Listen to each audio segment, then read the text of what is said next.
क्या आप भी फ्रीक्वेंट मोशंस, पेट में दर्द, ब्लोटिंग से परेशान हैं? It could be colitis, intestinal colitis. Colitis means inflammation of colon.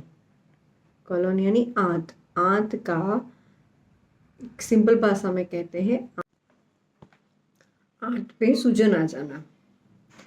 अब वो कब हो सकता है? कई बार ये होता है कि सिंपल गैस्ट्राइटिस होता है, फूड पॉइजनिंग होता है, वो प्रॉपर हील अप नहीं हुआ है और वो फिर काफ़ी दिनों तक सूजन रहती है।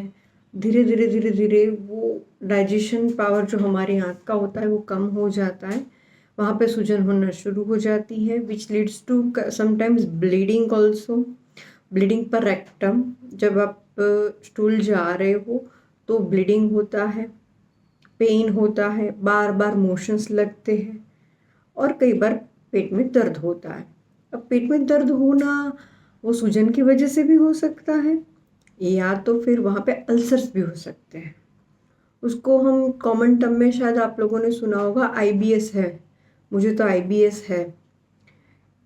तो आईबीएस क्या है? यही है अल्सरेटिव कोलाइटिस या फिर इरिटेबल बोवेल सिंड्रोम, आईबीएस जिसको कहते हैं, या तो फिर इंटेस्टिनल कोलाइटिस। ये सबके सिम्टम्स एक ही हैं और ये क्रॉनिक प्रॉब्लम है। जब बार बार बार बार लूज मोशन हो रहा है, फूड पॉइजनिंग के ही सिम्टम्स होते हैं, लूज मोशन होना, पेट में दर्द होना, और वो एंटीबायोटिक से जनरल पीपल एंटीबायोटिक लेते हैं तो 3-4 दिन में वो ठीक हो जाता है।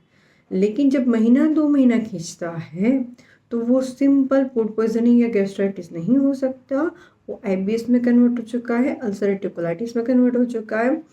और फिर वो पेशेंट इतना परेशान रहता है, उसको एंडोस्कोपी करवानी पड़ती है, कोलोनोस्कोपी करवानी पड़ती है, कितनी सारी एंटीबायोटिक लेके और परेशान हो जाता है, ऊपर से एंटासिड्स लेनी पड़ती है इतनी सारी एंटीबायोटिक की वजह से।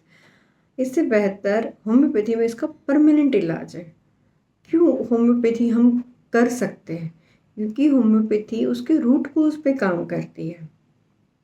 वो patient to patient different medicine दिए जाते हैं उसमें।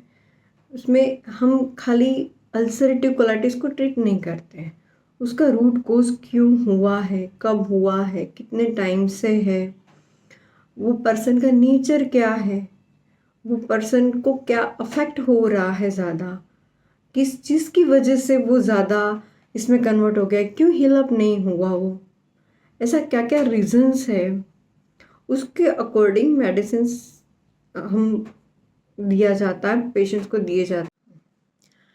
There are lots of patients of mine who has too many problems regarding this IBS, and वो ये कहते हैं कि मैडम हम बाहर का खाना नहीं खा सकते हैं, कितने दिन से नॉनवेज तो हमने छुआ ही नहीं है, हम भूखे पेट नहीं रह सकते हैं, और मोशन जाने से इतना डर लगता है कि अभी पेन होगा, ब्लीडिंग होगा, बैठ नहीं सकते, वो लगता है, उनको लगता है पाइल्स है, बार बार मोशन जाके भी थक जाते हैं, लेथार्जी आ जाती है, वीकनेस आ जाती है, वेट लॉस हो जाता है।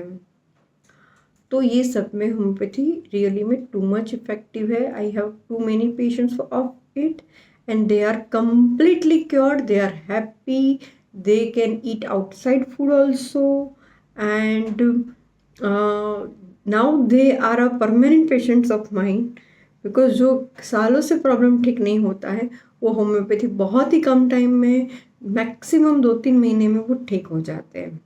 अब 2-3 महीने एक्चुअली में ज़्यादा नहीं है, क्योंकि आप अगर महीनों 2-3 महीने 5-6 महीने से परेशान हो रहे हैं, दवाई लेते हो ठीक हो जाते हो, लेते हो ठीक हो जाते हो, नो सॉल्यूशन एट ऑल, तो उसके कंपेयर में अगर 2-3 महीने होम्योपैथी दवाई खा लेनी पड़े तो it's not a slow process, it's a healing process inside your body which is going on. It takes time to heal from within, from root.